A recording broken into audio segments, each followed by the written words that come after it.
చిలకడ దుంప, కోడిగుడ్డు వంకాయ పులుసు. అదేంటి చిలకడ దుంప కర్రీ కూడా వండుకుంటారా? అవునండి. వీడియో చూసేయండి. ముందుగా ప్యాన్ తీసుకొని ఆయిల్ వేసుకున్న తర్వాత పసుపు వేసుకొని ఎగ్స్‌ని ఫ్రై చేసుకోవాలి. ఫ్రై అయిన ఎగ్స్‌ని తీసేసుకొని అందులోనే మనం సన్నగా తరిగి పెట్టుకున్న ఆనియన్స్, పచ్చిమిర్చి కూడా ఫ్రై చేసుకోవాలి.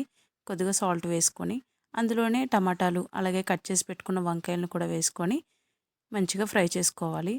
వంకాయ ముక్కల్ని ఉప్పు నీళ్ళలో వేసుకుంటే కండ్ర రాకుండా ఉంటాయండి.